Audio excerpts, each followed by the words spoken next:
listening to The Stephen Torriello Show, building a platform of liberty for people in search of truth with a dash of hope and a life worth living. The Stephen Torriello Show. And you never know where Stephen may go. And now, here's Stephen.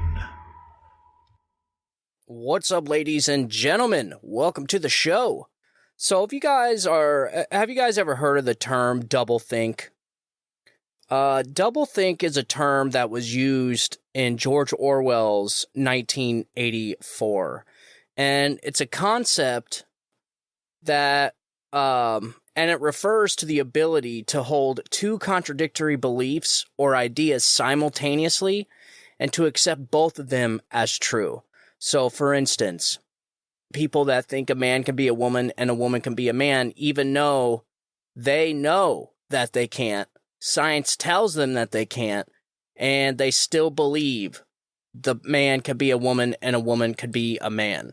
So, they have to maintain cognitive dissonance and suppress logical reasoning in order to conform to a particular ideology or belief system. And so they have to essentially reject reality and substitute their own reality. And that's why this entire transgenderism movement, or whatever this is it's madness, because it's creating a falsity in fundamental truth. And that is dangerous. And a lot of people are like, oh, well, just let them be, let them live. And that's fine. I don't think anybody really cares, like, what people do in their bedroom. But once again, like always, the left has taken this way too far, because now you have transgenders twerking and shaking their junk in front of kids. You have drag queen story hour. You have now in a California bill that just passed, it's not into law yet, but it just passed, that parents that don't confirm their child's identity will be charged with child abuse. So this is why it's dangerous, and this is why this should have been squashed the first time it started popping up. But it didn't. It got deep-rooted into our schools, and now it's at the upper echelons of our government. And it's really Marxism is what it is. It's getting the people to reject fundamental truths and kind of substitute this own reality. And George Orwell did this in his book brilliantly. And I remember telling you guys over the months to read George Orwell's 1984 because it's such an accurate representation of what we're seeing right now in everything when it comes to a totalitarian society. It's crazy how well he portrayed totalitarianism and how it's seeping into American culture right now. So doublethink is a form of psychological manipulation and control that Orwell portrays as a characteristic of a totalitarian society.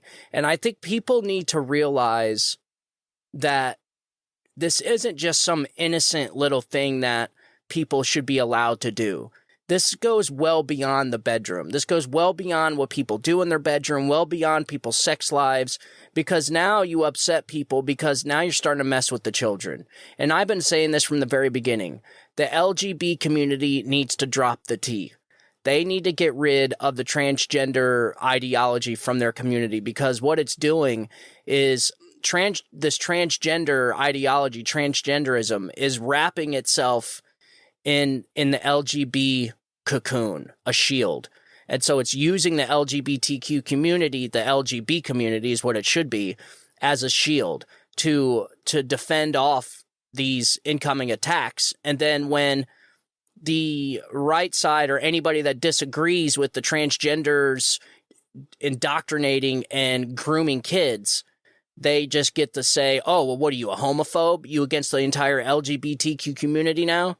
No, folks, this is what I'm talking about. To LGB community, you need to drop the T. You need to let these people start their own community, let them start their own little movement, let them do theirs. The LGBT community had fought for years to get where they're at. And it's sad to see this transgender ideology just come in, hijack the community, and take it over, and then watch it get destroyed. Because now they're starting to eat each other. Because transgender ideology cannot exist inside the LGBT community. And we talked about that in an article I read. It's some shows back. But because it involves people to completely dismiss sex and gender altogether as if they don't exist. And the LGBT community, they know what men are and they know what women are. They just happen to both like the same sex. That's not uncommon. But with transgenderism, you can't acknowledge that. So how the transgender ideology ever attached itself to the LGBTQ community is beyond me. But the LGBT community certainly needs to take care of that. So I thought you guys would want to know what doublethink is. It's a term that's been thrown around a lot in the last 8 to 10 years, and you're going to start seeing it more. The more we see this totalitarian society, this regime start to rise in our country, especially with the latest news of the new Donald Trump indictment from the federal government, which has essentially been weaponized to interfere in a federal election, and to where this government bureaucracy thinks that it could pick who's president and who's not. That, folks, is totalitarianism. I've went from article to article and explained to my listeners exactly how we are going down the road of a totalitarianism regime. The federal government and the Department of Justice and all its institutions, its police state, it's the guys with badges and guns are following the same tactics the Stasi did back in the Cold War in East Germany. So it's not just the Stasi either. It's many other totalitarian regimes that have rose to power. One included Hitler back in the 1930s. You have like this mob mentality, this groupthink, which is the left. The left is by far guilty of groupthink by a long shot. They listen to Rachel Maddow, MSNBC and CNN, all the left-wing media, and then they parrot those talking points. The media really is to blame for all of this, folks. When we lost our media, when the media went full ape, batshit crazy, when Donald Trump got elected, this is why we're at right now.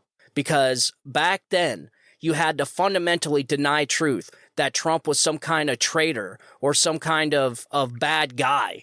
That now they had to object everything he did, even though the things that he did were not bad. They were not traitorous, they were not treasonous or anything like that. And so this mentality, this mob mentality, this autocracy kind of just kept going on and on and on. And now we're to a point now to where now they're messing with kids and they're starting to get a lot of pushback. And so I know my listeners, I know you guys want me to get into the Trump indictment, and I'm going to do that on another show. I'm going to dedicate an entire show to that. I have all the facts about the documents Biden's been caught with and all the places, the entire timeline of that. He's had documents in his garage at the Penn Biden Center all throughout Delaware as if they're falling out of the bottom of his pants. And ladies and gentlemen, the key point to remember here is Joe Biden was never a president. He never had unilateral authority to declassify anything. That man should not have classified documents, period. End of story, done. He should be charged just like Donald Trump is being charged with willful ignorance of having classified documents. We got pictures of documents in his garage. They're all over the place. Chinatown. This is the facts, folks. This is the fact. Same with Hillary Clinton and all her emails she had her aides destroy, and the phones they had her aides destroy. We're going to go through all of that in the entire timeline of the Trump indictments too as well. So I want to dedicate a whole show because that's going to take a while. People need to hear the truth, folks. They need factual evidence. And we're going to go through. I've done the work. I already did the legwork, so you don't have to. I went back and I pulled articles back from 2015, 2016, during the entire Benghazi escapade with Hillary Clinton. And that's how that all started. So I got all the stuff. I got the timeline, the articles. I got it all for you. But I'm going to dedicate a whole show to that. But I wanted you guys to, I think this Donald Trump indictment is most definitely a distraction, not only from the Biden corruption and how they just discovered that he was getting millions of dollars from foreign countries. I think people already know the Bidens are corrupt. I think that's just a common knowledge now. I mean, you ask anybody, do you think the Bidens are corrupt? I don't care how left they are. I don't care how radical they are. there's still a notion of doubt in the back of their mind that, yeah, Joe Biden's probably corrupt, but we got to hate Donald Trump. So in order for them, again, double think. They know Joe Biden's corrupt, but they also know they have to reject that because they know if Joe Biden is corrupt, that means that he's the same as Donald Trump, and they can't have that. So they knowingly participate in doublethink. That's what they do over and over and over again. Same with the projection. They will project onto their enemies what they themselves are guilty of. But like I said, I think that's a distraction. And so there's a lot of things that have happened in the last few days that people aren't being told of. Everybody's talking about the Trump indictment. So we're going to get into some other things. The Americans are distracted by this shiny object, this Trump indictment. And China, ladies and gentlemen, is preparing for war. Okay, and they're preparing for war with us. And the Pentagon is freaking out with the latest results from this war simulator. I actually did an article, or I did a show a couple weeks back about how this war simulator, which is state-of-the-art war simulator with both sides playing out with multiple scenarios, and they managed to sink the USS Gerald Ford and the entire battle carrier group. With hypersonic missiles, folks. We are lagging in this technology, and China is building its military at a phenomenal rate. They are preparing for war, folks. We are not. We're sitting here, trying to implement totalitarianism into our country. So I got an article here from Politico, and hat tip to Michael Hirsch, and it's dated 6/9. 6/9. That was when all this stuff with Donald Trump happened. So it kind of starts out with a parody here, but I want to read it. This is one of the battles that happened. This is one of the scenarios that played out in this war simulator. So the war began in early morning hours with a massive bombardment. China's version of shock and awe. Chinese planes and rockets swiftly destroyed most of Taiwan's Navy and Air Force as the People's Liberation Army and Navy mounted a massive amphibious assault across the 100-mile Taiwan Strait. Having taken seriously President Joe Biden's pledge to defend the island, Beijing also struck preemptively at U.S. and allied air bases and ships in the Indo-Pacific.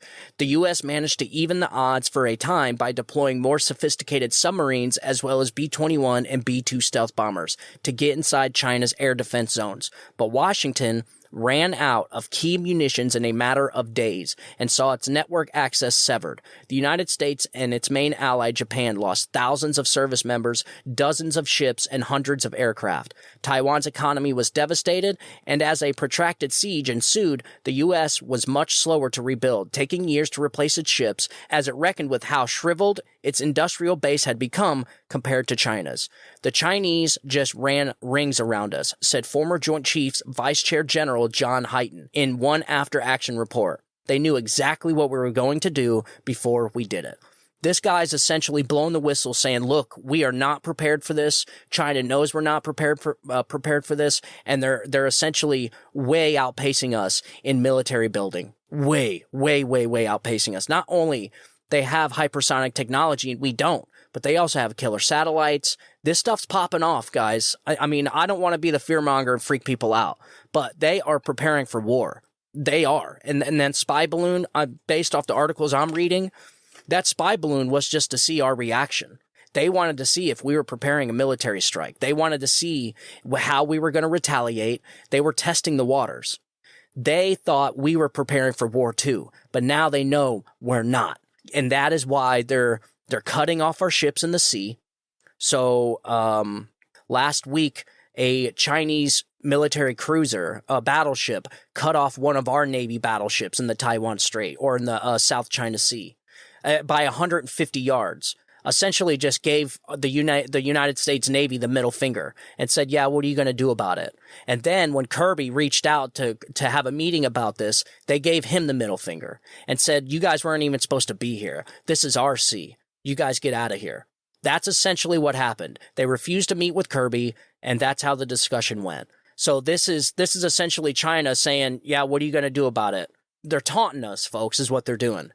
So, and that was 2 weeks after the Chinese fighter jet buzzed one of our fighter jets, coming in like with hundreds of feet from clipping the wing of an American Air Force fighter jet. So this stuff is escalating quickly with China. They are preparing, folks. They are.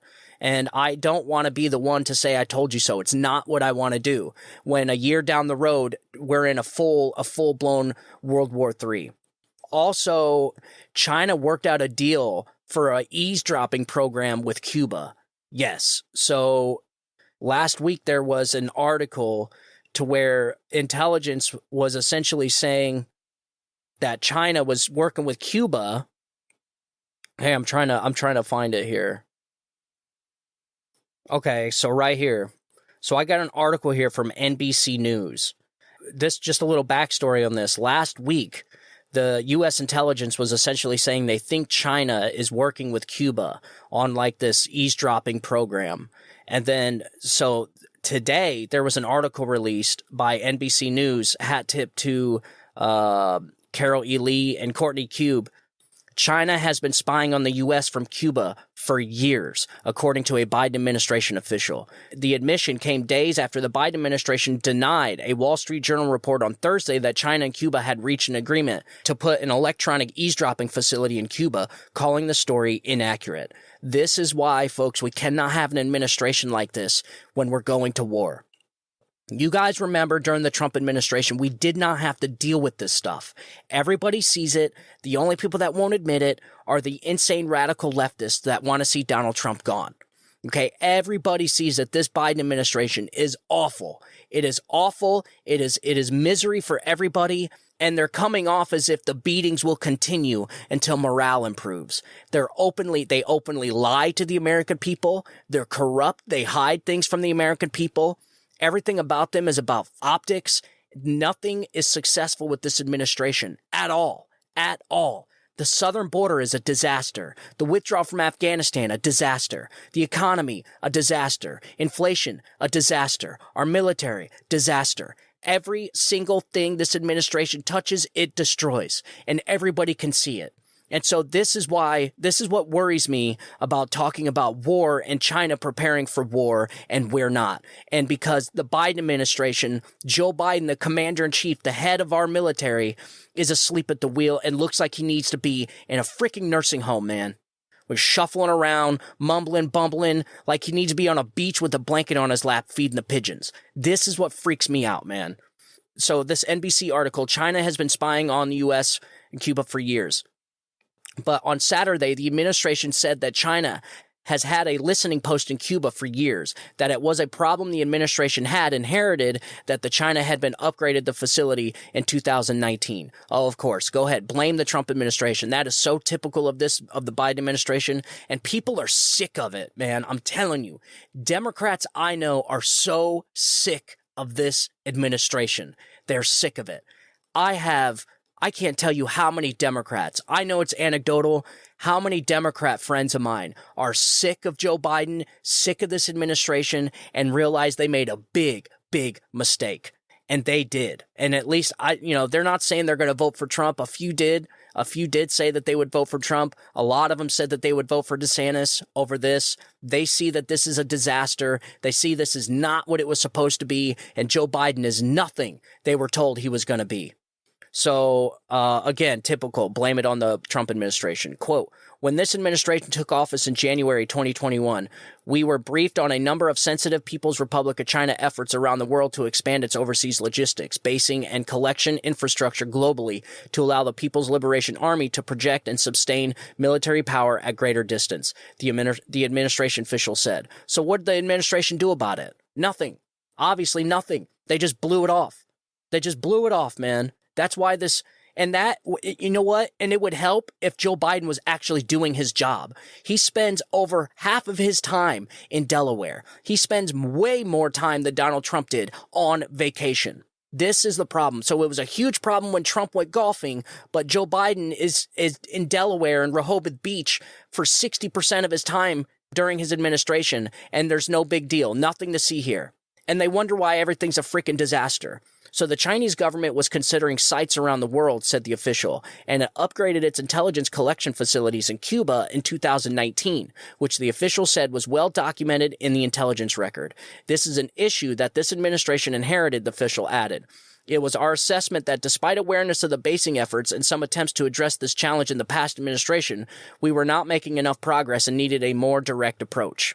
As for why the White House, Pentagon, and others are flatly denied the journalist reporting despite knowing that China has been spying on Cuba for years, the official said the journal story was inaccurate because it called the eavesdropping a new development. Oh, okay.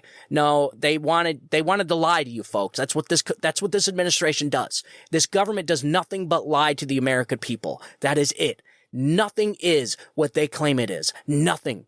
Just like inflation was transitory, everything they tell you is a lie. And it's not surprising considering Joe Biden is running this place. Okay? The guy has not stopped lying his entire time in politics, folks. He is a habitual liar. By definition, this man is a habitual liar. Look it up. He fits every single term in diagnosing what a habitual liar is. Quote, this is an ongoing issue and not a new development, and the arrangement as characterized in the reporting does not comport with our understanding, the official said. Who cares? Just get it done. Fix it. Figure out what the hell is going on. The Chinese military is literally miles away from our shores, folks. They have bases miles away from our shores. This is insane. This is what I'm talking about, distractions. So a story published Saturday morning by NBC News questioned whether the Biden administration has been intentionally downplaying proactive moves by China as it tries to arrange high-level diplomatic talks between the two nations.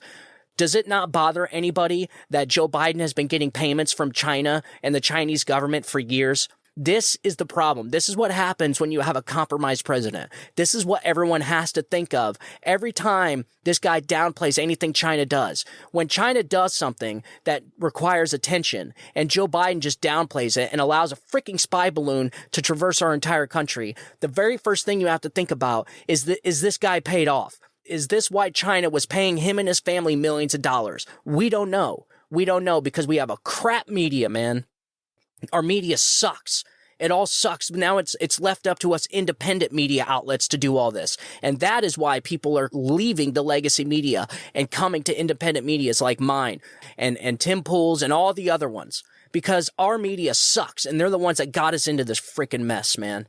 So the administration official said that President Joe Biden had ordered officials to address the Chinese spying from Cuba early in his term and that their efforts, quote, have slowed the PRC down. I don't think so, folks. When they're buzzing fighter jets and they're cutting off Navy ships, they are preparing for war and we are not. And we have a guy that should be in a nursing home running this ship. Okay? He is a rudderless ship caught in a storm getting bashed by freaking waves, man. And our entire country suffers because of this guy. So our experts assess that our diplomatic efforts have slowed the PRC down. Diplomatic efforts. We think the PRC isn't quite where they had hoped to be, the official added. There are still challenges and we continue to be concerned about the PRC's long-standing activities with Cuba. The PRC will keep trying to enhance its presence in Cuba and we will keep working to disrupt it. I don't get I can't, dude. I can't with this stuff. 3 random people out of a phone book can do a better job than this, folks. This is awful. This is just freaking awful, man. They are not doing what they should be doing. They're not. Kirby wanted to go talk to China, and they essentially gave him the middle finger and said, go piss off. What I mean, this is why it's important to have a strong leader. This is why it's important to have a strong commander-in-chief. And Joe Biden, I'm sorry, is not it. This guy shuffles around like he's walking down the hallway of a nursing home. And they see that, folks. They see it. We did not have to deal with this stuff when Donald Trump was president because people didn't know that they thought maybe this crazy son of a bitch would do something insane. You know, they didn't know what he was capable of doing. And so that is it. That is a common tactic used by a lot of military leaders, great ones. Keep your enemies wondering. And Joe Biden just doesn't do that. And it really doesn't help that he's getting paid and his family's getting paid millions of dollars from China. Okay? So, this is an issue. So not only does China work out a deal for an eavesdropping program with Cuba, essentially having a Chinese military base in Cuba, but they've had it since 2019. Nothing's been done about it. I don't know what else to say other than people need to prepare themselves for anything crazy to pop off. People need to make sure they get water. Get a rain barrel, get one of those blue plastic barrels, food grade barrel. You can find probably someone that lives around you selling them. A lot of people that work in these food manufacturing plants will take them home and sell them. I know I have somebody I get them from, and make a rain barrel. Start collecting rainwater. You get carbon filters, you get water. Okay. Also, food. People need to start growing their own food. People need to learn how to start being more self-efficient because, things are going to get really bad. Because what a lot of people don't realize is that all of the military equipment and the processors and the everything, all the components that go into all of our military weapons are all from China. And if they're not from China, they're from India. And when I say components, I mean like the fuel for solid state rocket boosters for missiles, China. Okay, all the processors for the laser guided missiles, China. Everything comes from China, and if not China, India. Well, China and India joined the BRICS program, which is essentially kicking the United States out and doesn't want anything to do with us. They're creating their own currency, and they're talking about dropping the US dollar. This is an issue, folks. This is why this administration is such a failure on every single level. I cannot stress that enough. People need to say enough is enough with this administration. And it just seems like the beatings will continue until morale improves. I don't like that, folks. Okay, it's not going to get better because this leadership is awful and this leadership is not going to get better. The only thing people are doing right now is allowing this government swamp establishment bureaucracy to keep building itself up and getting deeper and deeper and deeper into corruption. That is the only thing this administration has done. This is a third term of Barack Obama, man, and I voted for Obama. This stuff that we're witnessing right now is awful and is a one-way street to totalitarianism. It's this election coming up, ladies and gentlemen, will be the most important election of your lifetimes. I guarantee it.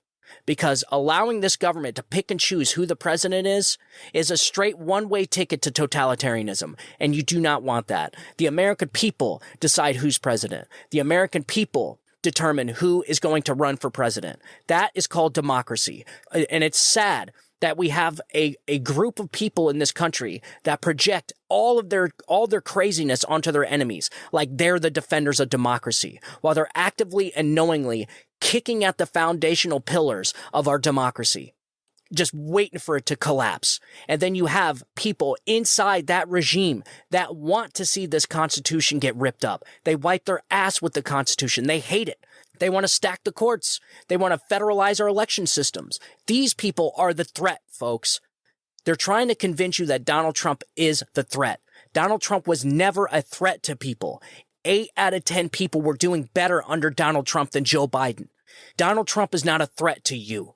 Donald Trump is a threat to them, and people need to realize that because places like Vanguard and BlackRock are sitting here taking over our entire society and trying to make this perfect utopia that's going to end up having to forfeit your freedom. That is their agenda. They do not hide it anymore. You have the World Economic Forum in Davos in Switzerland. They will get on that stage and they will tell on live television, you will own nothing and be happy. That, folks, is scary, and everybody needs to realize that, and I think more and more people are starting to realize that. So RFK Jr., folks, this brings me into RFK, because Joe Biden's not it, folks. Joe Biden is not it.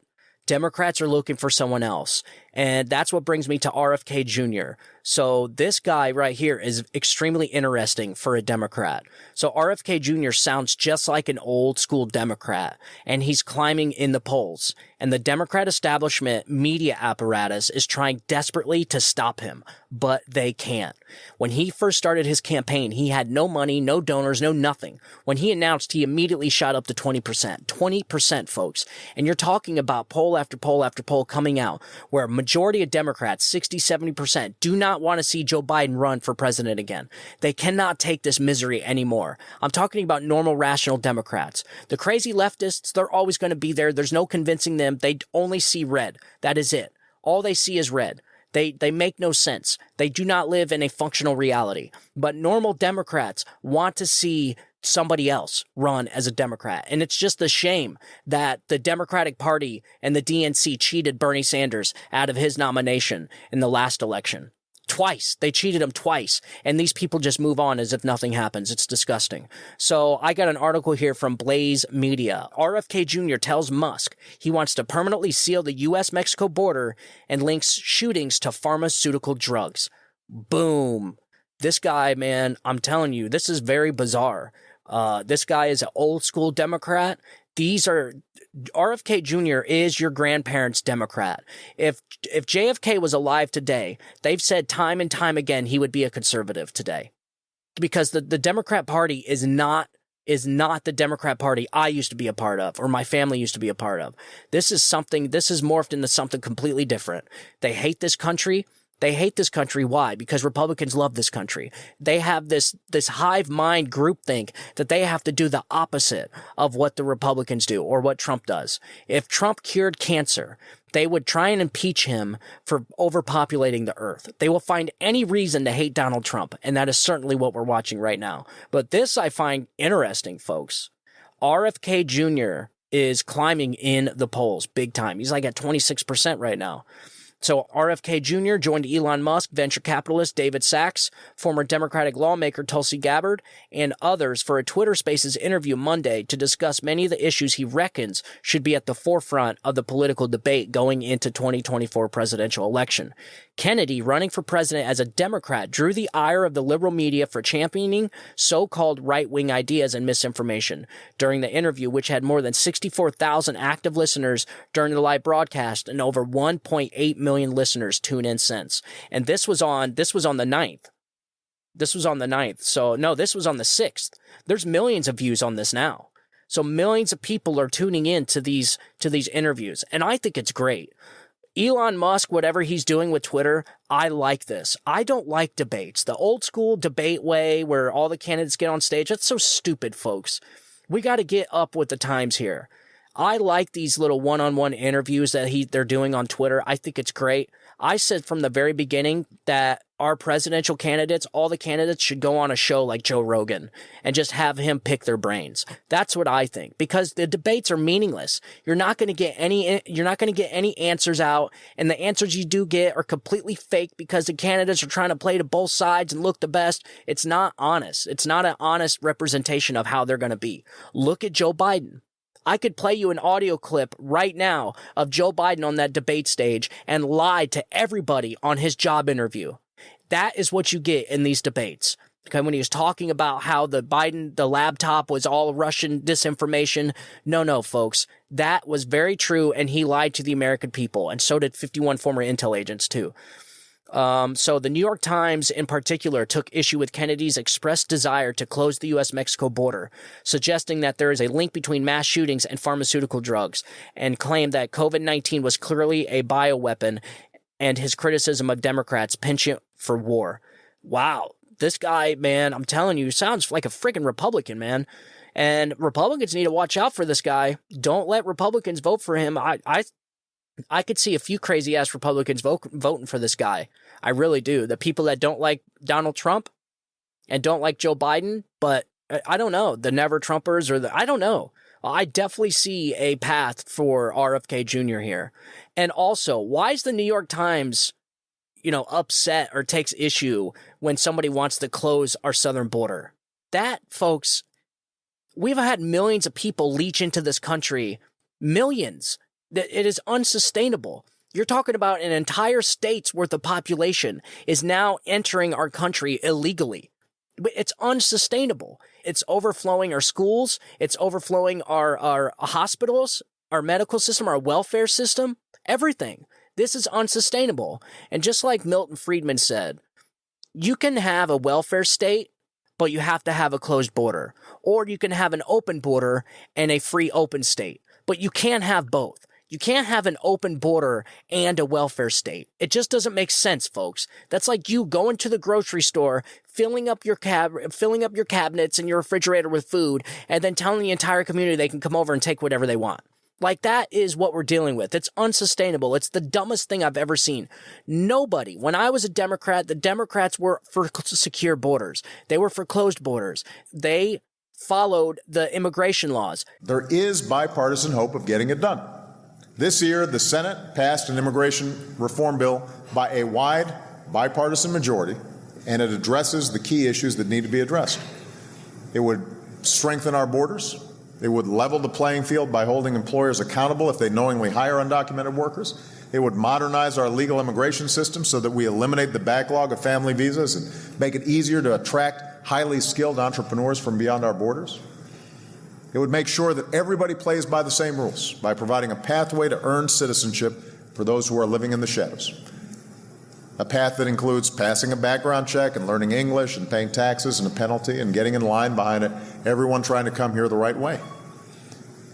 And each of these pieces would go a long way towards fixing our broken immigration system. Each of them has been supported by Democrats and Republicans in the past. There's no reason we can't come together and get it done. See, folks, that was the Obama I voted for. And then his second term he just went batshit crazy with the whole race war thing. I don't know what happened, but he just went crazy, man. Completely left his entire first term in the dust. Democrats used to talk about the border like this. This is what I'm talking about. This is what I mean when I say that Democrats, this is not the same old Democrat Party anymore. It's not. It has changed. And this just goes to show that. Obama wanted border security. And trust me, if I had the time, I would go through and find you every single time this guy was talking about putting up a wall, putting up a fence, securing the border, putting up technology, all of it. But now we don't even have those conversations. Now the border's completely open and the Biden administration just lets them on in. They're not trying to secure the border. They're just trying to fast track all the people to get in here as fast as possible. Why, folks? What is the motivation behind that? This administration completely ignores immigration laws and in fact has completely opened the floodgates and has allowed all these illegal immigrants to enter our country, and nobody can explain to anybody what the motivation is behind that. I've always said I think it's for them to give votes. They're going to give all these people ballots, and they're going to sit there and chant, count all ballots, and completely ignore that what we should do is follow the law and count all legal ballots. But they don't believe in that. They just think as long as you're here, you should be able to vote. That's what they think. And that's exactly why I think, in my opinion, they have the southern border completely wide open. And you have millions and millions of people from all over the world coming in here. They're not doing DNA tests now. You're not allowed to fly drones. Why? Because they know if drones in the air, it'll show people how bad it looks. They're constantly lying about the southern border. They lie about everything, folks. Everything. And so it pisses me off why anybody would be upset or express any issues with securing our southern border. That's disgusting. Now, this next thing, where the suggestion that he links between mass shootings and pharmaceutical drugs, this is interesting, folks. This is very interesting. So Kennedy clarified that he is a constitutional absolutist. The 69-year-old son of assassinated former U.S. Attorney General Robert F. Kennedy and nephew of assassinated former President John F. Kennedy stressed he knows firsthand the impact of gun violence, but noted that the Supreme Court has made clear the meaning of the Second Amendment, which he would not impinge on. He's right. He's right. And I have some audio from that interview that he did. And you know what? I'm going to go ahead and put it in here, folks. I'm going to put the audio in here. I don't have it with me right now, but I'll overlay it after the show. And I'll put it in here. It's going to make the show a lot longer, but I think you need to hear this. If you haven't heard it yet, I think you need to hear RFK Jr. talking about this. I'm going to take away anybody's guns. I'm a constitutional absolutist, and we can argue about whether the Second Amendment was intended to protect guns, but that argument is now been settled by the Supreme Court, and it has the Supreme Court, Antonin Scalia's decision is a very expansive interpretation of the right to own a gun. But more importantly, anybody who tells you that with incremental changes or incremental laws in regulating guns, and by the way, I want to say this, I have 2 members of my family that were killed in gun violence. So, I understand the heartbreak that this is causing to so many Americans. It's touched my family directly, and I I know as president that you are going to expect me, and I'm going to do everything I can to reduce gun violence in this country. I think one of the tools that has been taken out of my hands is taking away people's guns. I don't think it's the right thing right now because it will just polarize our country. I've lived in rural areas of this country. I know how integrated gun culture is in those areas and how important it is to them in the way they view the Constitution. I also know we're living in a time when the Constitution has been under attack, all the other amendments in an unprecedented way, and how that would be seen by people who believe strongly in the Second Amendment as part of a systematic assault on our Bill of Rights. And I don't want to get into that debate. I want to stop the school shootings. And if it comes down to protecting the schools the way that we protect airlines, I will do that. I do not want any more children dying in our schools. I also am going to look very closely at the role of psychiatric drugs in these events. And there are no good studies right now that should have been done years ago on this issue, because there's a tremendous circumstantial evidence that those like SSRIs and benzos and other drugs are doing this. There's something happening in our country right now that is not happening anywhere else in the world and has never happened in human history. And you have to look at almost all of these drugs. If you look at their manufacturer's inserts, they include a side effect of homicidal and suicidal behavior. And prior to the introduction of Prozac, we had almost none of these events in our country, and we've never seen them in human history, where people walk into a schoolroom of children or strangers and start shooting people. There's other nations that have as many guns per capita as we do, like Switzerland. Switzerland, the last school shooting was 21 years ago. We have one every 21 hours. The one thing that we have that's different than anybody in the world is the amount of psychiatric drugs our children are taking and our people are taking. And we need to look at that, and NIH should have done that years ago, but they will not do it, and they'll block other people from doing it because they're working not for us, but for the pharmaceutical industry, and this is their major profit center today. And so nobody wants to hear none of those. The pharma does not want to hear about any problems with SSRIs, but I will do those studies immediately when I get into office. And we're going to get the truth. It's something, guns, the proliferation of guns, clearly abet violence. But anybody who tells you that they can remove enough guns, AR-15s or whatever, by tinkering at the margins and get to the kind of the situation that they have in Western Europe is pulling your leg. It's not going to happen. We need to look now at other solutions, and the only way we're ultimately going to get gun controls in this country is through consensus, and that consensus cannot happen when we're all at each other's throats. We need to assure the public, people who feel insecure about the Constitution, that our Constitution is no longer under threat, that nobody wants to come and take away their guns, and that will bring people to the table and say, okay, how do we protect our children? And that's what I'm going to try to do as president. Man, I cannot tell you how refreshing it feels to just have a Democrat make sense. Everything that he said right there was sensical, was logical, was rational, and listen, folks, this guy has got it. I'm telling you, if the leftists, the radical leftists that do want to violate your rights, your Second Amendment rights, they don't care about the Constitution, those people, you're going to always have those. But this guy, for middle-of-the-road Democrats like I used to be, this guy sounds pretty enticing.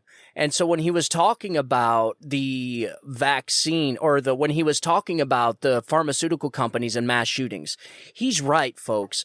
I looked into this for at least 2 or 3 hours, and I could not find any conclusive, concrete evidence that the NIH or any government institution has done on the links between pharmaceutical companies and mass shootings. Some of the things that they've done was kind of anecdotal, so which means they'll take the group of mass shooters that they do know were on pharmaceuticals, and half of them take pharmaceuticals or had mental illness, and half of them didn't. So the motivation there is inconclusive. The evidence is inconclusive. However, he does make a point when you go back and you realize these mass shootings started happening right around the time a massive uptick in pharmaceuticals have entered our population, as far as like benzos and these SSRIs. All these things started happening, and then boom, we've seen a massive uptick in gun violence. Believe it or not, folks, I never connected the dots on this until he said something right there. This has always been a conversation in the past. Of course, these people were called conspiracy theorists and tinfoil hat wearers. But when you look at the evidence and you read into the data, it does make sense. It is actually very, very interesting. And for him to come out there and say, look, people that are pro-guns, pro-Second Amendment, we are not coming after your guns. They need to build trust back from the people that support the Second Amendment, the people that have guns, the people in rural areas that do not want you. Well, actually, they know you're coming after their guns, and they know that anything you do is going to be some kind of incrementalizing towards completely taking away their guns. So just like RFK Jr. said, the institutions, the government needs to earn the trust back from the pro-Second Amendment people before there could be any conversations, because then you'll have both sides come to the table and come up with some reasonable, rational solutions, like securing the schools, fortifying the schools, creating one-way in, single-point entry for the schools, increasing security at the schools, reasonable, rational stuff that can save lives, folks. It can prevent these shootings. Just recently with the Nashville, Tennessee shooting, the evidence we have so far, what we do have so far from that shooting is that she was on her way to one location first, and then when she realized it was a security risk or it was a threat because of increased security, she went on to the next location, her backup location. So there you go, folks. It cannot paint it any clearer than that. That is black and white. She passed a location because of increased security and went to another location, which was a school and a gun-free zone. What does that tell you? That is common sense right there. So these people always talk about common sense gun laws. That's common sense. Is that a complete fix? No, but it will keep kids safe in the meantime while the government earns the trust back from the people that think you're incrementalizing and trying to take their guns. And the left that just want to take your guns completely away, there needs to be some middle ground here. So this guy actually makes sense in this, but I couldn't find any concrete evidence pointing to it. But like he said, as soon as he gets in, he needs to create a program that looks into these things. And also, like he said, the pharmaceutical companies, just like I said, the pharmaceutical companies and the corporate donors and lobbyists own this government, folks. We are now being run by massive billion-dollar corporations, places like BlackRock and Vanguard, and these pharmaceutical companies. They're running the show here, folks, not us. We have almost no say-so in what our government does anymore. Did you notice that? We have no say-so in anything anymore. They just do what they want to do. The Inflation Reduction Act. If they would have told the American people what was in that damn bill, no, everyone would have said no. The debt limit increase that just happened 2 weeks ago that allowed the Democrats to spend another $4 trillion. The American people overwhelmingly said no. So, this is what he's talking about and how corporate donors and pharmaceutical companies are running our government. This guy makes a whole lot of sense, folks.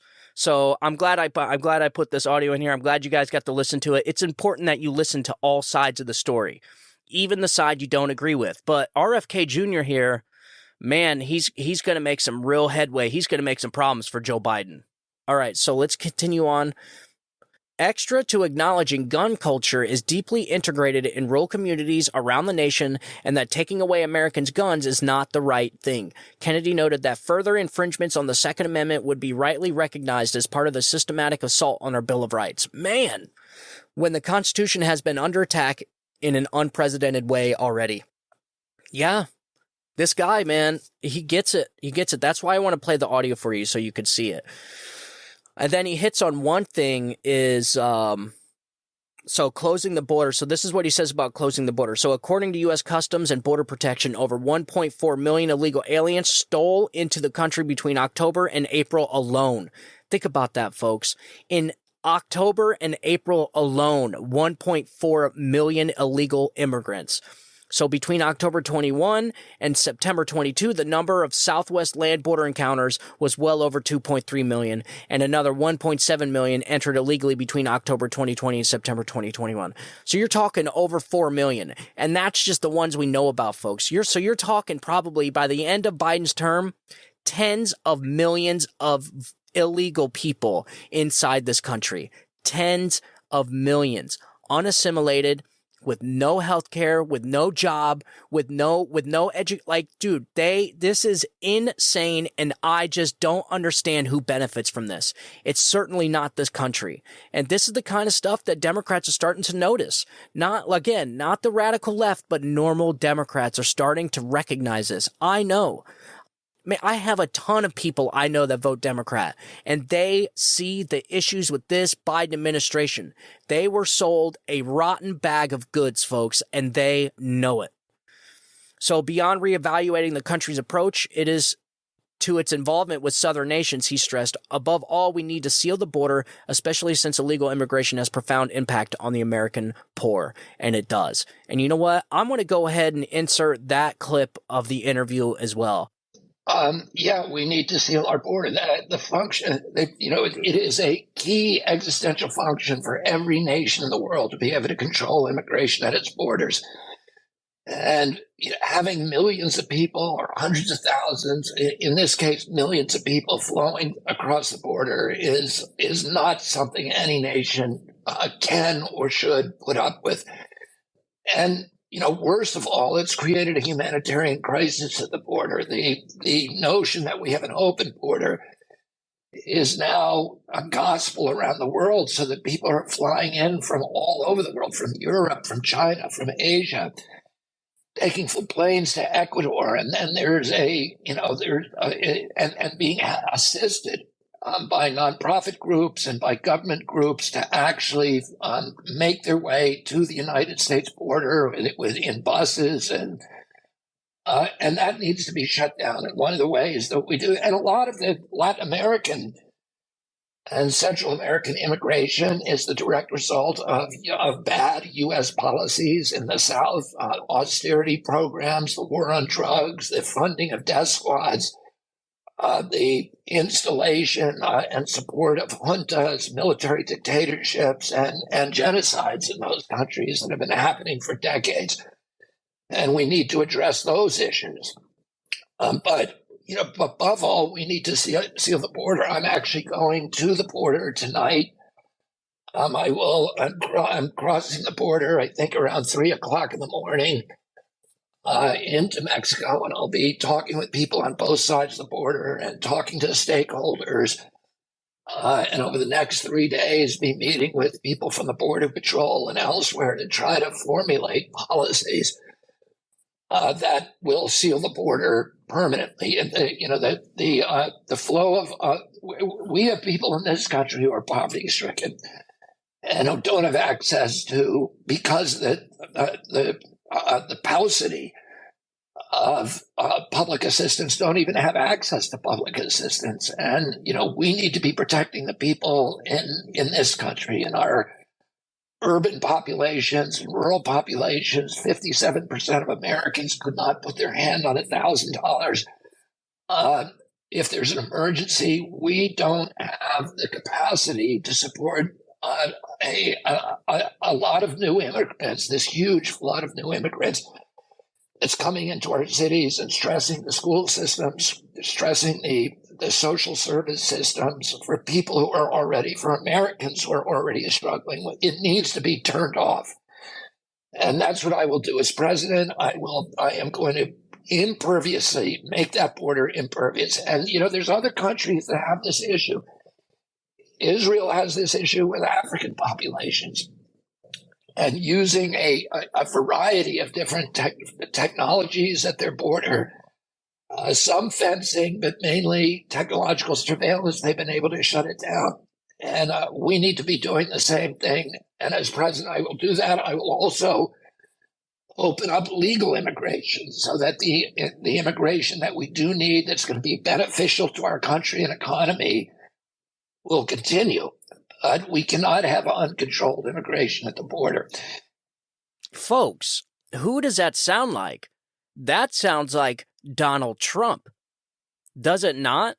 I mean, this guy just said he was going to essentially seal it off permanently and allow legal immigration to flow through. Donald Trump said the same thing. He was going to build a big giant wall with a giant door in it. This is old school Democrat, folks. This guy is old school Democrat. Joe Biden, Barack Obama, they have changed the Democratic Party forever, much like Donald Trump has changed the Republican Party. However, the Republicans are not trying to destroy the country. It's actually on the contrary. They're trying to save this country. They're trying to conserve this country. Now, the weak-ass Republicans that want to sell out to all the big donors and the lobbyists, those people are a dying breed.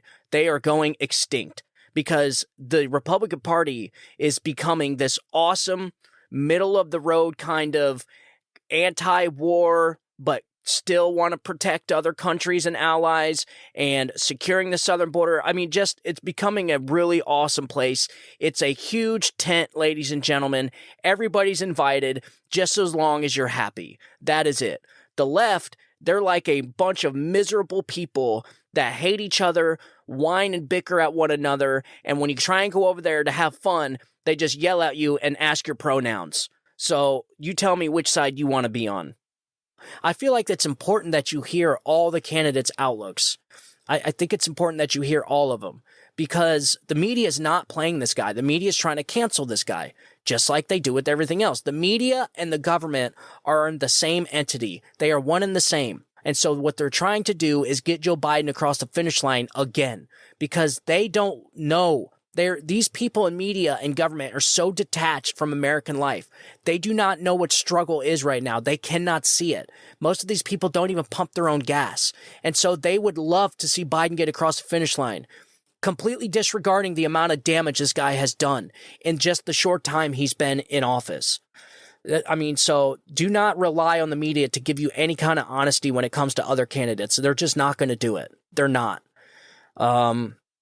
If it's not clear already that Joe Biden is nothing what they told you he was going to be, fool me once, shame on you. Fool me twice, shame on me. That is what we're dealing with here. And I'm telling you, the American people are wising up to this. I'm telling you, folks, I see it. I see it all over. I see it on Twitter. I see it on social media. I see it all over. Democrats are over this. They cannot take any more of this pain and misery. And they will crawl over broken glass and fire to vote for somebody other than Joe Biden. Whether that's going to be Donald Trump, I don't know. But we're going to get into that in the next show when I talk about the indictment. All right, so next he was talking about bioweapons and military adventurism. So this guy most certainly thinks that obviously the government was behind the leaks from a lab. This guy is brilliant when it comes to all of this stuff. When it comes to vaccines and bioweapons, listen to RFK Jr. This guy will educate you. He is a library of knowledge when it comes to bioweapons and vaccines and all of it. Every country in the world has wanted to ban bioweapons. We initiated, Richard Nixon signed the bioweapons treaty in 1973, got all the countries in the world to agree to stop developing them. But we, the CIA, continue to secretly develop them. And then after 2001, we passed the Patriot Act and we relaunched the bioweapons arms race. So now every country in the world, or many, many countries, are now developing them. We should shut the whole thing down. You know, COVID was clearly a bioweapons problem. And you saw what that did to us. What if it was a real disease, a disease that had a 50% mortality, like dengue fever, Ebola, or you know, one of these other really deadly viruses? They've got those in the labs too. What if that was the one that escaped? Let's shut it down around the world. Let's have a real shutdown of all bioweapons development, have verification of that. And then let's sit down with the other people from Iran, from from Israel, from Russia and China, and talk about AI, okay, and make sure that one country does not develop a weapon that is going to kill all the rest of us. Bingo. So what do you guys think? What do you guys think is more deadly? A nuclear weapon or a bioweapon, a weaponized virus with a 50 to 80% fatality rate? What do you think is more dangerous? Well, guess what, folks? They have more security on nuclear weapons than they do bioweapons. They are still continuing to poke and prod at viruses right now as we speak. The funding has continued for the labs in Wuhan, and all this stuff as if it never happened. It is continuing on as if it never happened. These people are still playing God over there in these bioweapons labs. And I'm telling you, folks, we're not going to get lucky like we did this time. And that was bad, right? Millions of people dead. Well, consider that being less than 1% mortality rate to a disease that's 50 to 80% mortality rate. I'm telling you, folks, this could be extinction level event stuff here. And they're over there playing God in these labs. This is the kind of stuff they write books about. This is the kind of stuff that the Bible talks about. This is the kind of stuff that ends humanity as we know it. And they're still messing around with the stuff. They haven't stopped. So he's dead accurate right there. How you keep our enemies from continuing to create it, I don't know.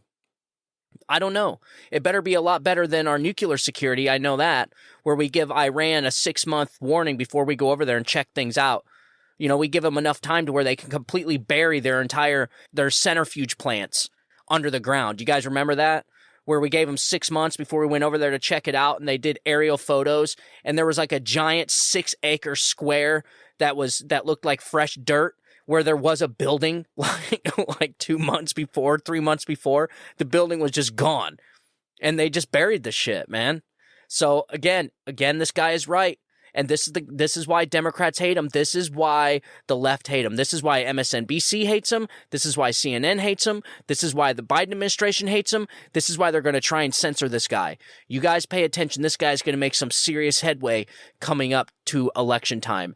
I think Joe Biden's going to have a run for his money with this guy. Just to make you feel a little bit better, I will never vote Democrat again for the rest of my life. So I just want to go ahead and get that out of the way. There will be nothing to bring me to the Democratic Party. If they end up if Donald Trump had went to the Democrat Party, then I'll be an independent. I'll never vote Democrat again in my life. So I just want you guys to know that. It'll never happen, so don't worry. So if you're wondering why he sounds like he's 250 years old, that's because he claims a vaccine did that to his voice. And he's been after vaccines ever since, and the pharma companies. Anybody that thinks you're going to take out the pharma companies is pulling your leg, because the pharmaceutical companies are so intertwined and deep rooted into our country, into our government. It's never going to happen. Our country, folks, think of it as our country not being ran by the politicians we elect, but being ran by lobbyists and corporate donors and the media and corrupt politicians. That's it. That is it. Not the politicians we elect. Those people are nothing. The politicians, the corrupt bureaucracy, the people we don't elect that are in politics, the people behind the scenes, the bureaucrats, them, the corporate donors, the lobbyists, and the media all are the same damn thing. They're all one giant entity, and they're all against you. They hate you. They have an agenda that they want to force down your throat, folks. And so you have to realize this. The quicker people realize that this election is not Republican versus Democrat. This election is the machine versus the people. That is exactly what this is. And if you allow the machine to run roughshod over our democracy, over the American people, over our Constitution and Bill of Rights, you are essentially handing our country over to these corrupt bureaucrats, man, to this corrupt system that has gotten us here in the first place. And yet they want you to hate the one guy that was only in there for 4 years. So they want you to hate and not like the guy that was in there for 4 years that actually made this country better, and they want you to vote for them. Folks, these are the system. These people are the system.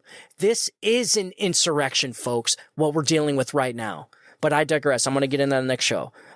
So last but not least, so Democrats want America to be just like California, but California is turning into a woke shithole and wants to lock up parents for not confirming their child's identity. So you guys remember when I talked to you about doublethink and how the concept came from George Orwell's 1984, and essentially it's the ability to hold two contradictory beliefs and ideas simultaneously and accept both of them as true. This is what we're dealing with. This is why it's so dangerous. It's places like California. So California, this is going to blow your mind.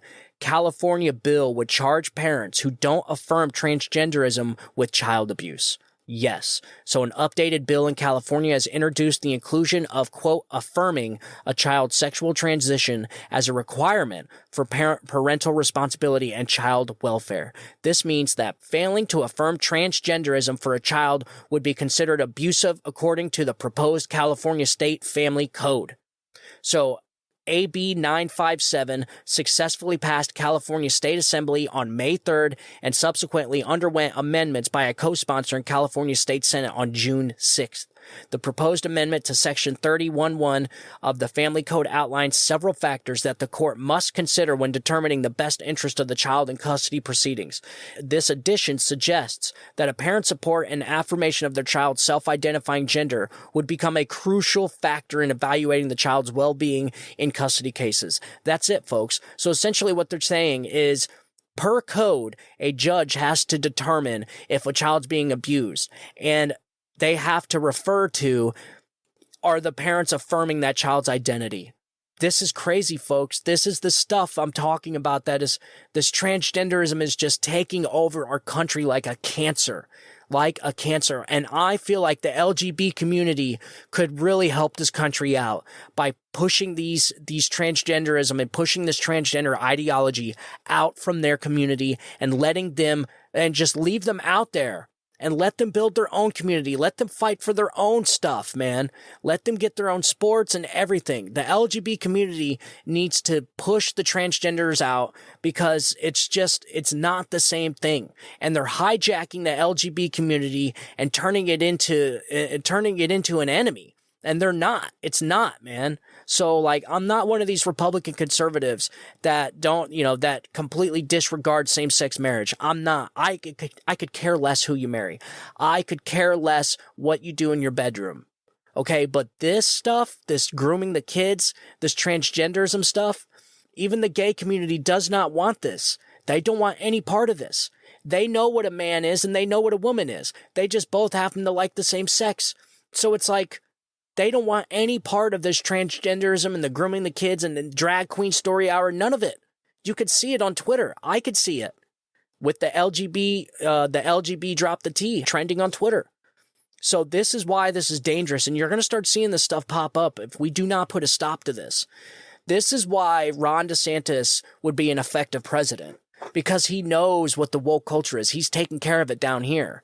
However, he's kind of got his own issues with the whole abortion thing. He's got his own thing going on. He's got that fight with Disney World. And so he's starting to lose a lot of Republican support because a lot of Republicans are pro-free market, man. And they don't want to see Ron DeSantis battling it out with Disney World. And I disagree. I think he should. I think people like Disney World, taking care of that issue and just, stomping it out right there is going to send a strong message to other corporations like, stop with this nonsense with the grooming kids. And people need to remember that the elites at Disney World, the executives and CEOs, they have no idea about what is happening out here in real America, folks. They have no idea what is happening into kids' schools and all this stuff and how it negatively impacts American society. They don't care. They all live in their own little bubble, man. And so this is not good. This is not good. California is the absolute crap hole of the United States now. Think about that. It used to be a Republican state. It used to be a red state within, I think it was 20, 30 years ago with Ronald Reagan. So in 30 years, California went from a prospering red state, a Republican stronghold, to now a Democratic shithole. And this is a common pattern. This is a pattern you will see in every single blue state. Every single Democrat state that is ran like this turns into a shithole, and people are leaving these states in droves, and they're coming to red states. So speaking of Ron DeSantis, this is one last thing I wanted to get into, which was I just found this. I wanted to talk about this because this correlates to two things. This story, okay, so here's the title. Video shows Nazi protesters with Ron DeSantis 2024 signs outside of Disney World. So a group of protesters was spotted outside Florida's Walt Disney World theme park on Saturday, brandishing signs with Nazi imagery and messaging in support of Governor Ron DeSantis. Folks, I looked at this video. I just emailed Orange County's permit office.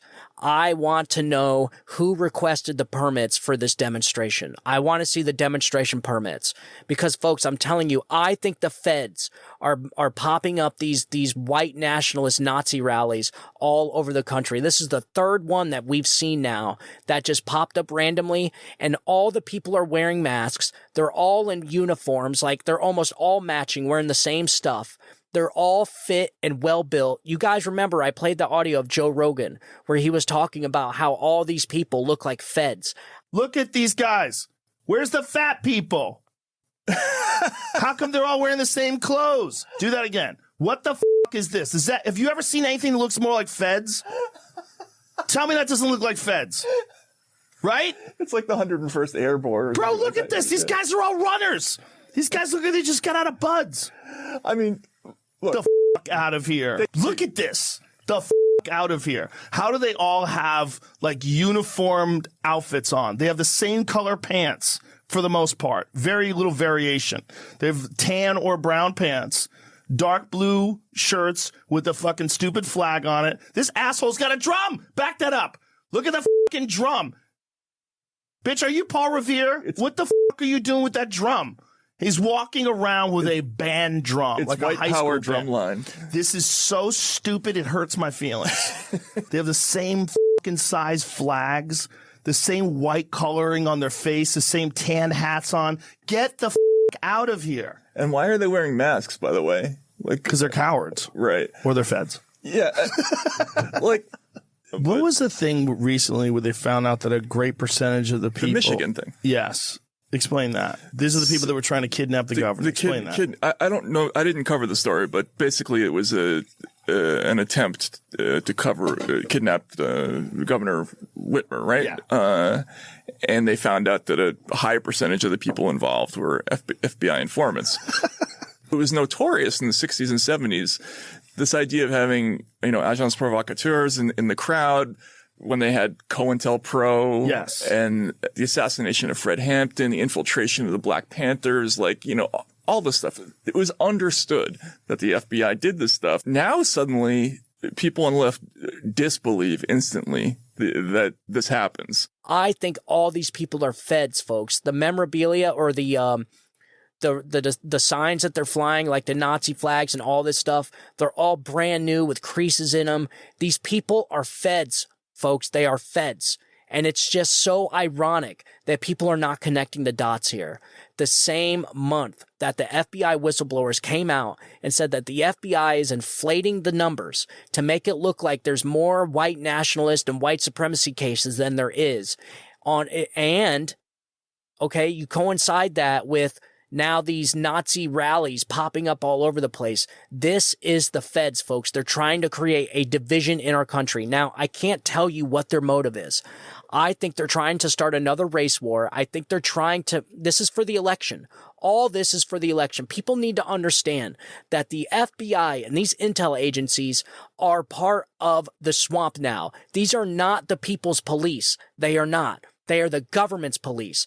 These people, like the FBI and the CIA, the NSA, all of these people are the government police with badges and guns, and they are not for you, especially if you're a Republican or voted for Donald Trump.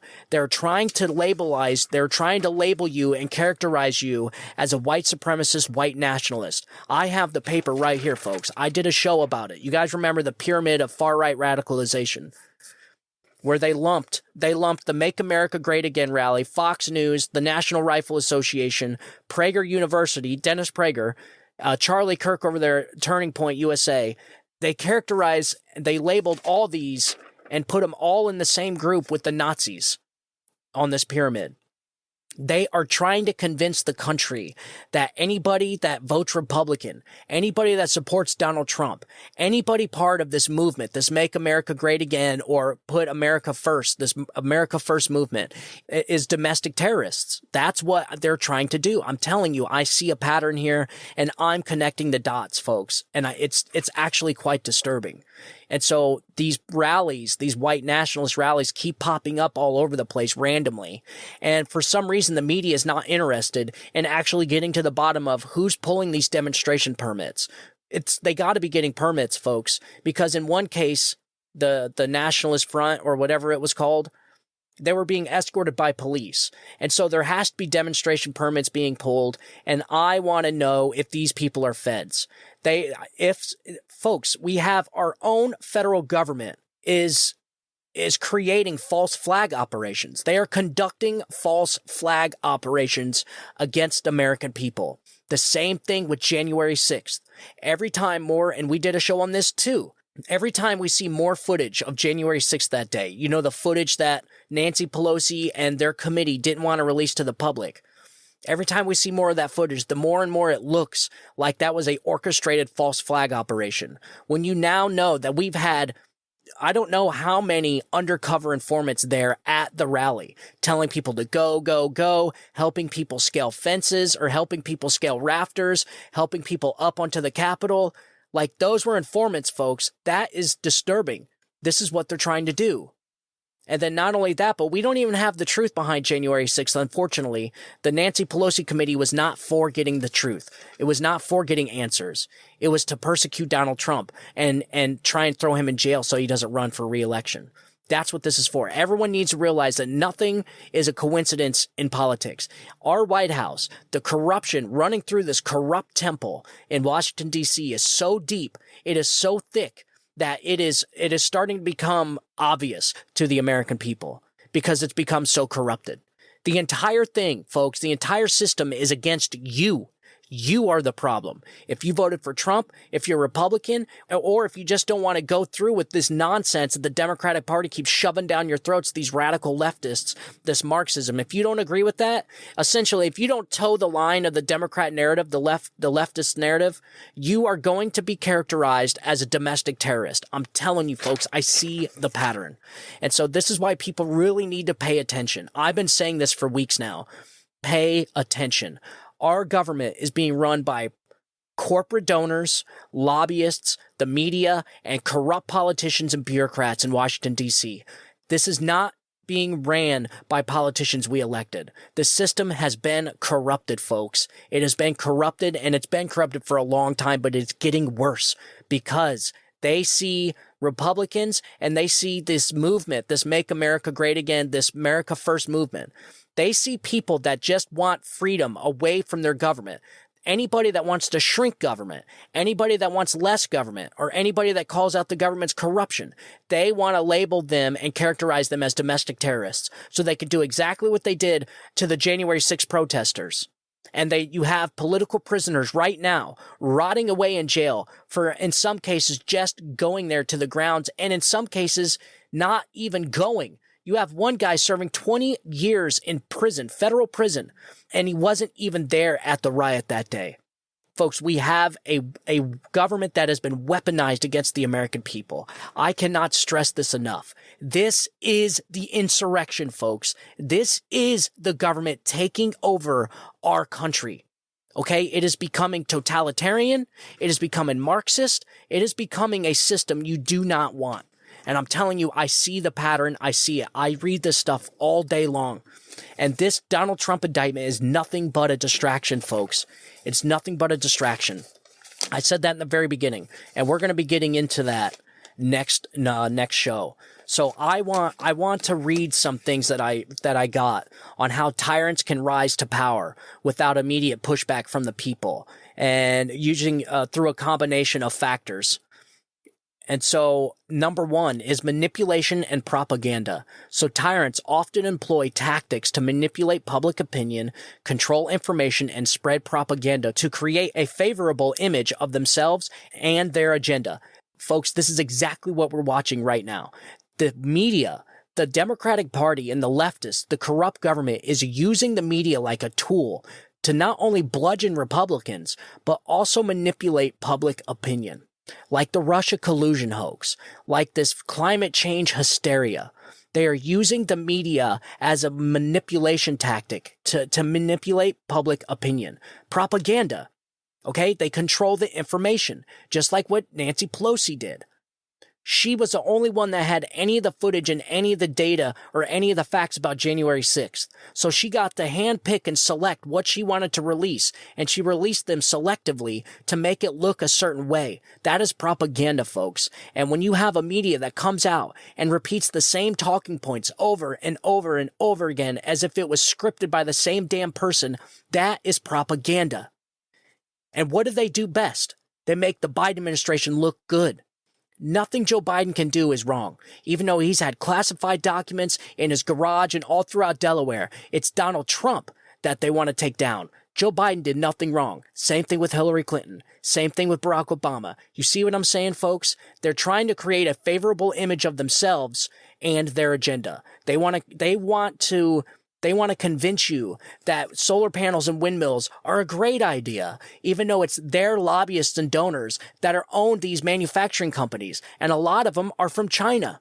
So their great agenda details you giving millions and billions of dollars, your money, to companies in China for windmills and solar panels that they know aren't going to work, that they know aren't going to replace fossil fuels. So that's one tactic. Number two, exploiting societal divisions. By exploiting existing divisions such as economic disparities, ethnic or religious tensions, or political rivalries, tyrants can gain support from certain groups within society while suppressing dissent. Boom. That is exactly what they're doing with the leftists. These people out there calling Donald Trump a traitor and trying to and essentially ignoring everything Joe Biden does. These radical leftists are their support. This is their group to get their message pushed, essentially like the Stasi back in East Germany.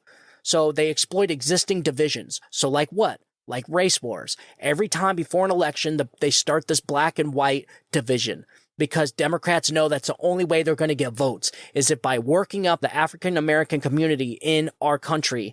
That's how they get votes. And I'm telling you folks, mark my words, mark the date. It is 6/11/2023. The Democratic Party or the government establishment will cook up a race war. You will see it a year before the election, and I think it's going to start soon. That's why we're seeing these feds, these Nazi rallies popping up everywhere. So, such as economic disparities. Well, that's the economy sucks right now. And so what they're going to do is they're going to try and convince you, hey, vote for us and we'll forgive your college loans. Hey, vote for us and we'll give you free stuff like a free Tesla and all this other stuff. Or ethnic or religious tensions. But what they're not saying in this one, and this came from artificial intelligence, folks. So what they're not saying from this one is the transgenderism ideology. They're going to use that hard. They're going to use this transgender ideology and abortion and stuff like that to divide the people. And this is what gets me the most. Tyrants can gain support from certain groups within society while suppressing dissent. What are they doing, folks? They are suppressing the dissenters. They do not want to hear anybody from the other side. They will not let people like RFK Jr. speak. They will not let anybody that goes against the grain speak up or have a platform. Look at what they're doing to Donald Trump. He is their biggest threat. He is the threat to their entire system, and they know it, folks. That is why they're doing insane, radical stuff this country has never seen before to get rid of him. He is not a threat to the people. Donald Trump is a threat to them, and that is why they want to get rid of him. All right, so number 3, a weak democratic institutions. In cases where democratic institutions are weak or compromised, tyrants can exploit loopholes in the system, rig elections, or consolidate power through unconstitutional means. What do you think they're doing right now? They're trying to federalize our elections, folks. It's so blatant and obvious right in here. Look what they did in the 2020 election and how they pushed out mass mail-in ballots and ballot drop boxes all over the country to essentially exploit loopholes in the system. That is what they did. That wasn't illegal. So what they did is people like Mark Elias Perkins Coie went around the country into these state legislatures and had them change the law, had them change how we do our elections. And so they exploited those loopholes like mail-in balloting and drop boxes, okay, and rigging elections. I think we can all pretty much rest assured that 2020 was not a secure election. That was not fair. There was something wrong with that election. And one day it's going to come out, folks. One day it's going to come out and consolidate power through unconstitutional means. What do you think they're doing right now? They're consolidating power. What did they do during the vaccine mandates? How did they do that? They used OSHA to get those vaccine mandates through. This is how tyrants operate, folks. This is what's freaking me out, and this is why I'm sharing it with you. They used OSHA to issue vaccine mandates. They're using the EPA to stifle energy production, like coal-fired power plants, okay, and natural gas plants. They're using these government institutions to essentially regulate entire sectors to death. If they don't want it, they'll just regulate it, and they'll use a government institution to do it. They don't do anything unilaterally. Well, except Joe Biden thinks he can do it sometimes with the eviction moratorium. You guys remember that? They essentially allowed people to stay in their homes without paying rent and then forced the owners of the property to just bite the bullet. Insane stuff. That is essentially taking people's private property away. This is how this happens, folks. This is how tyrants rise to power. Okay, number 4, suppression of opposition. This one's really freaky. Tyrants frequently employ repressive measures to silence opposition voices, such as arresting political opponents, censoring media, or using violence against dissenters. Oh my God, folks. This one is crazy. So look what they're doing to Donald Trump. Silencing the opposition voices. They constantly censor. Constantly, folks. The biggest example of this is the Twitter files, when the United States government got caught colluding with Twitter in censoring the Hunter Biden laptop story weeks before the election. You guys remember that? If it was not for Elon Musk buying Twitter, we would not know any of this. They would have pushed that stuff under the rug. And I guarantee you, if it was that bad in Twitter, think of what Facebook looked like. I guarantee you, we know for a fact now, folks, it is a fact, a proven fact, you can look it up, that government institutions like the FBI and other political entities or government entities colluded with Twitter to stifle and censor speech. This is what tyrants do, man. I'm looking at it right now. So they censor the media. The New York Post story with Hunter Biden laptop story.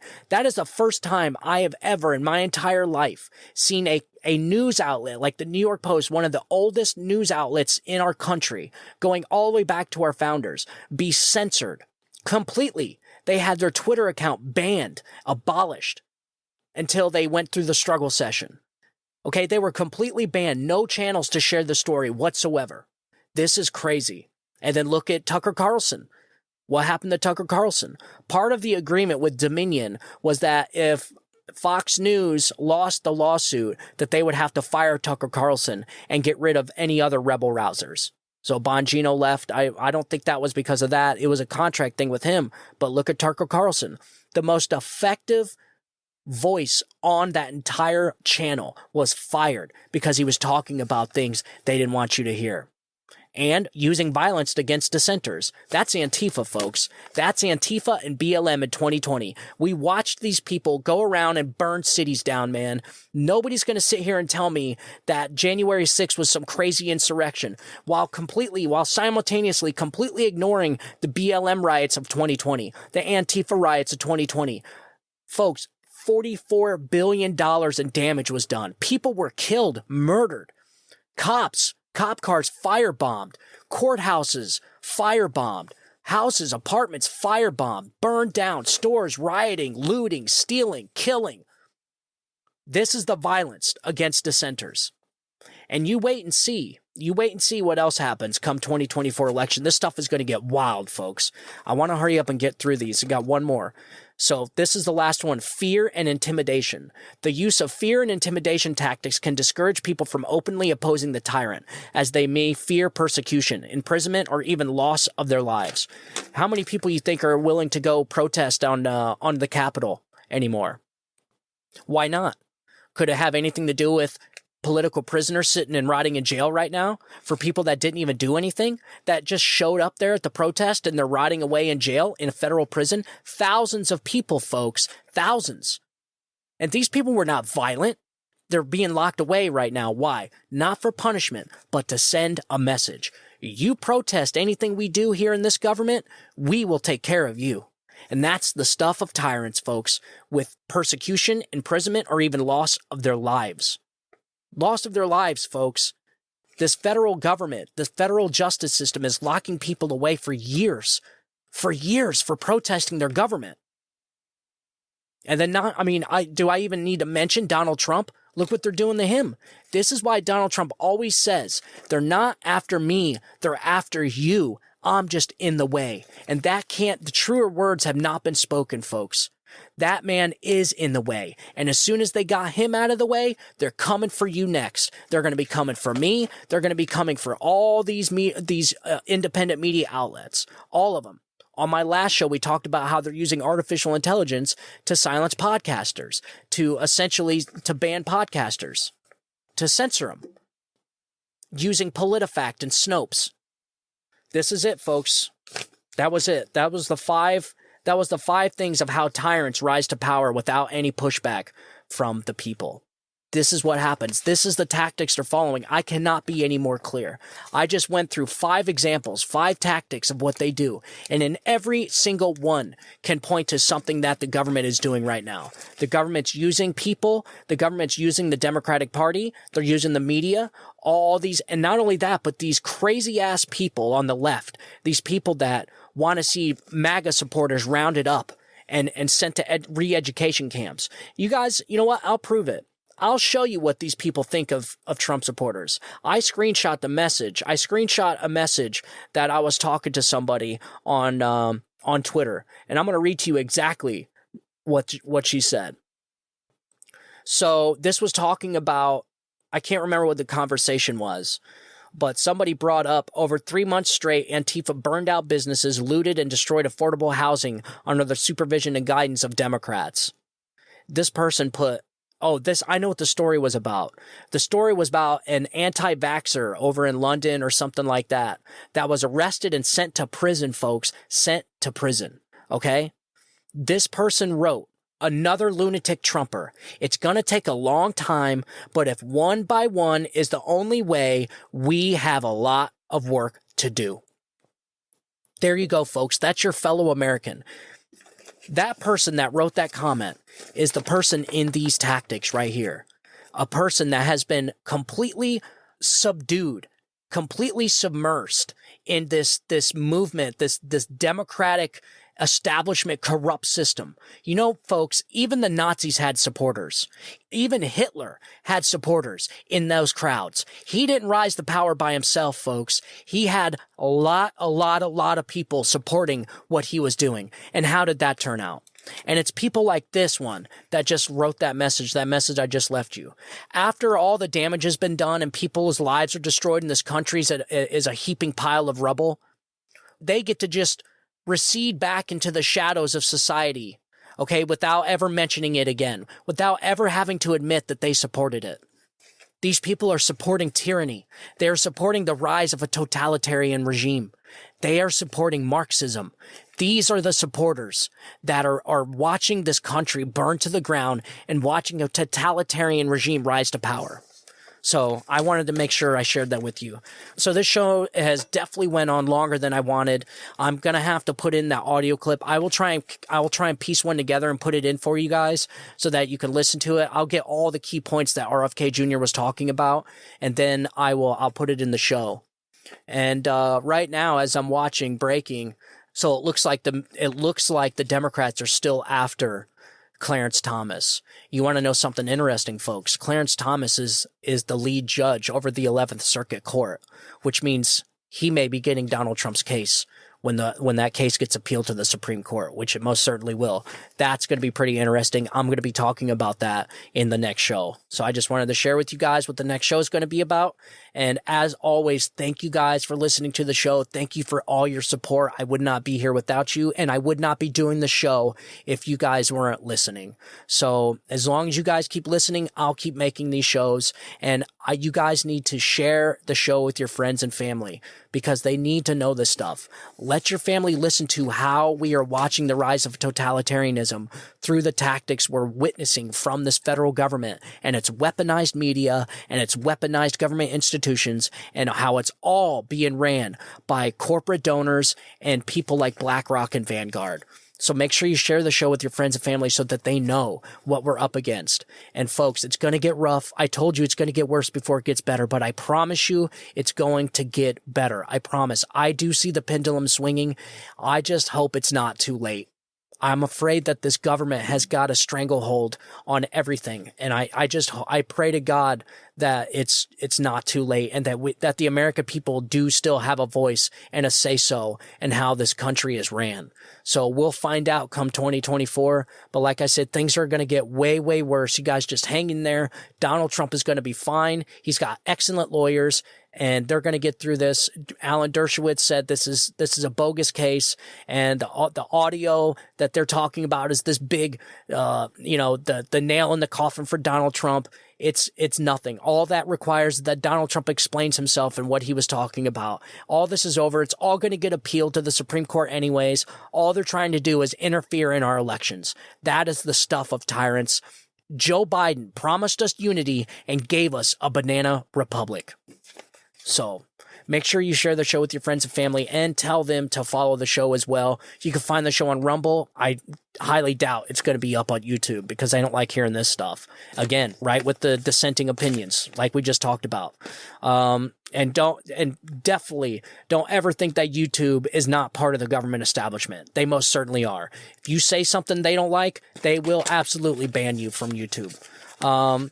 Again, you can follow us on Rumble, follow us on YouTube, follow me on Twitter. I'm on all the social media platforms. I'm going to start promoting soon on TikTok again.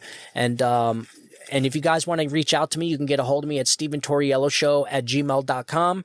That's StephenTorrielloShow@gmail.com. I was thinking about making a new email, making it easier for you guys, just doing maybe like StephenT@gmail.com or something like that. I haven't got that far yet, but I'm working on it. I got an interview coming up with a school board candidate. I know I keep telling you I'm going to do that. I've just been really busy with all this craziness, the Trump indictment, all these news articles I've been doing, research I've been doing. And like I said in my previous episode, I'm going to start leaving all the research materials and all my articles that I read here on the show and I refer to. I'm going to leave all this in my podcast description, in my episode description. So you guys have something to refer to. If you having a talk with your friends, you can go to my podcast description and those links will be there. I'll leave all the links in the podcast description. So thank you guys again so much for listening to the show. As always, I want you guys to have a great day, have a great week. God bless you and God bless America. You guys have a good day. Bye-bye.